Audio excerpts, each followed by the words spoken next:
नवी मुंबईतल्या आंतरराष्ट्रीय विमानतळाचं येत्या काही दिवसात उद्घाटन होणार आहे। इथल्या स्थानिक भूमिपुत्रांची मागणी आहे प्रकल्पग्रस्तांचे नेते दिबा पाटील यांचं नाव या विमानतळाला देण्यात यावं अशी। सरकारकडे तशी मागणीही करण्यात आली, विधिमंडळात मंजूरही झाली, मात्र त्यानंतर कोणत्याही हालचाली दिसून आल्या नाहीत। त्यामुळे खासदार सुरेश म्हात्रे आणि इतर नेते मंडळींच्या नेतृत्वात भिवंडी ते नवी मुंबईतल्या जासईपर्यंत भव्य रॅली काढण्यात आली। याच रॅलीचा आढावा घेणारा हा विशेष रिपोर्ट पाहूया। ही रॅली आहे भूमिपुत्रांची।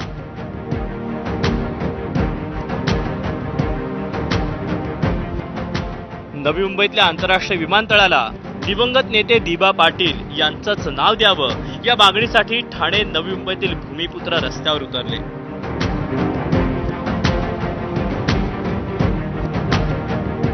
या रॅलीचं नेतृत्व केलं भिवंडी लोकसभेचे खासदार सुरेश उर्फ बाळ्या मामा म्हात्रे यांनी।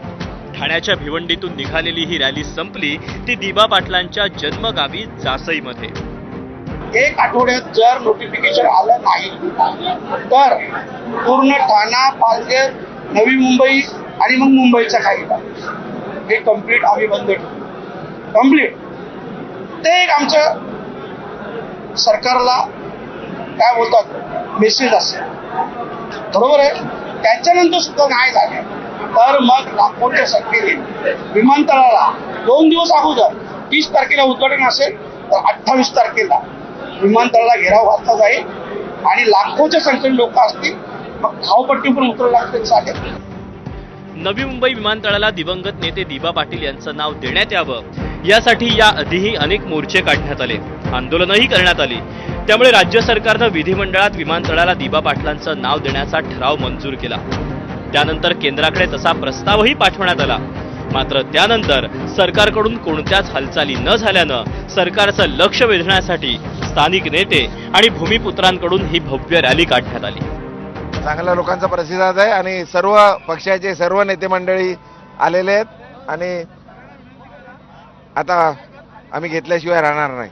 मिळून करू ना, आता एक व्हायला लागलोय, आता ताकद दाखवली आमची, आता बरोबर घेऊन राहू आम्ही। आम्हाला वारकरी समाज असेल किंवा आमच्या इकडचा भूमिपुत्र असेल यांना गृहीत धरतोय का हे कुठेतरी थांबवण्यासाठी आणि सरकारचं लक्ष वेधण्यासाठी शेवटचा बोलायला हरकत नाही। मोठ्या काढल्या आताही सरकारला अक्कल नाही आली, पुढचं सरकारची जबाबदारी आहे। हो, आता काय आमच्यासारख्या लोकांनी पण नेपाळचा आदर्श घेतलाय, त्यामुळे बघूया आता काय होतंय।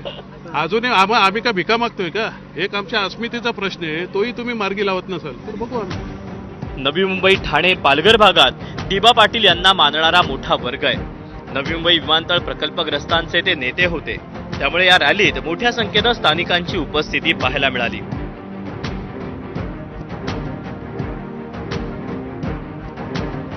येत्या काही दिवसात नवी मुंबई विमानतळाचं उद्घाटन होणार आहे, त्यामुळे या विमानतळाला दिबा पाटलांचंच नाव देण्यात येणार का याची उत्सुकता आहे। विनायक पाटील, एबीपी माझा, नवी मुंबई।